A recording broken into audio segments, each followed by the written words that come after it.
त्वमेव माता च पिता त्वमेव त्वमेव बन्धुश्च सखा त्वमेव त्वमेव विद्या द्रविणं त्वमेव त्वमेव सर्वं मम देव। श्रीमद् भगवद गीता के चौथे अध्याय का महात्मा। श्री भगवान कहते हैं, प्रिय, अब मैं चौथे अध्याय का महात्मा बतलाता हूँ, सुनो। भागीरथी के तट पर वाराणसी बनारस नाम की एक पुरी है। वहाँ विश्वनाथ जी के मंदिर में भरत नाम के एक योगनिष्ठ महात्मा रहते थे, जो प्रतिदिन आत्मचिंतन में तत्पर हो आदर पूर्वक गीता के चतुर्थ अध्याय का पाठ किया करते थे। उसके अभ्यास से उनका अंतकरण निर्मल हो गया था। वे शीत उष्ण आदि द्वंद्वों से कभी व्यतीत नहीं होते थे।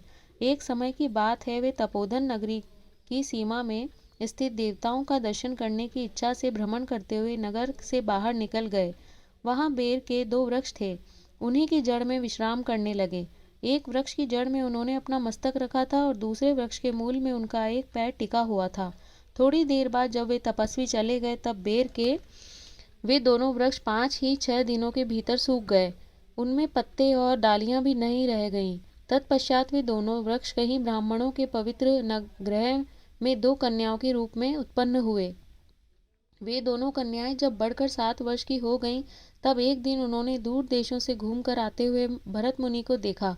उन्हें देखते ही वे दोनों उनके चरणों में पड़ गईं और मीठी वाणी में बोली, मुने, आपकी ही कृपा से हम दोनों का उद्धार हुआ है। हमने बेर की योनि त्याग कर मानव शरीर प्राप्त किया है।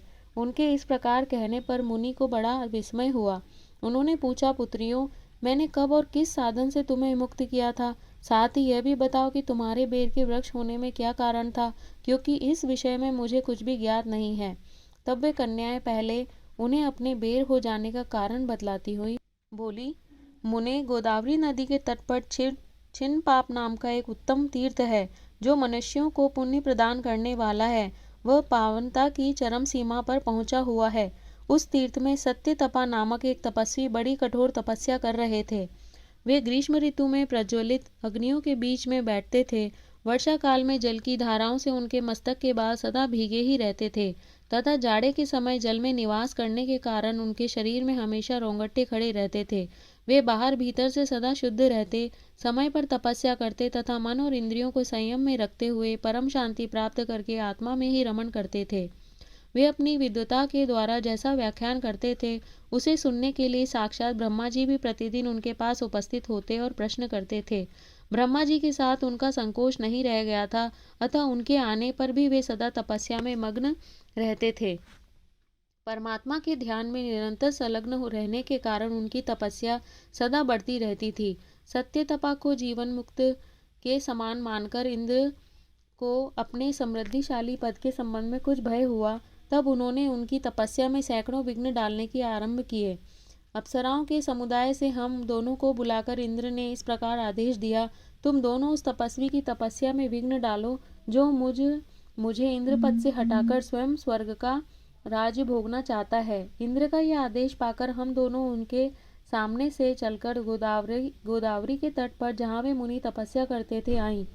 वहाँ मंद एवं गंभीर स्वर से बजते हुए मृदंग तथा मधुर वेणु नाद के साथ हम दोनों ने अन्य अप्सराओं सहित मधुर स्वर में गाना आरंभ किया। इतना ही नहीं, उन योगी महात्मा को वश में करने के लिए हम लोग स्वर, ताल और लय के साथ नृत्य भी करने लगी। बीच बीच में जरा जरा सा अंचल खिसकने पर उन्हें हमारी छाती भी दिख जाती थी। हम दोनों की उन्मत्त गति काम भाव का उद्दीपन करने वाली थी, किंतु उसने उन निर्विकार चित्त वाले महात्मा के मन में क्रोध का संचार कर दिया। तब उन्होंने हाथ से जल छोड़कर हमें क्रोधपूर्वक शाप दिया, अरे तुम दोनों गंगा के तट पर बेर के वृक्ष हो जाओ।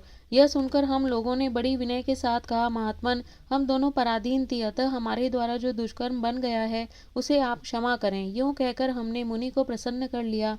तब उन पवित्र चित्त वाले मुनि ने हमारे शापोद्धार की अवधि निश्चित करते हुए कहा, भरत मुनि के आने तक ही तुम पर यह शाप लागू होगा। उसके बाद तुम लोगों का मृत्यु लोक में जन्म होगा और पूर्व जन्म की स्मृति बनी रहेगी।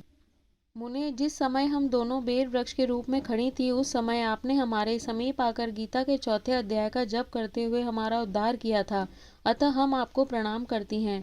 आपने केवल शाप से ही नहीं, इस भयानक संसार से भी गीता के चतुर्थ अध्याय के पाठ द्वारा हमें मुक्त कर दिया। श्री भगवान कहते हैं, उन दोनों के इस प्रकार कहने पर मुनि बहुत ही प्रसन्न हुए और उनसे पूजित हो विदा लेकर जैसे आए थे वैसे ही चले गए, तथा वे कन्याएं भी बड़े आदर के साथ प्रतिदिन गीता के चतुर्थ अध्याय का पाठ करने लगीं, जिनसे उनका उद्धार हो गया। जय श्री कृष्ण।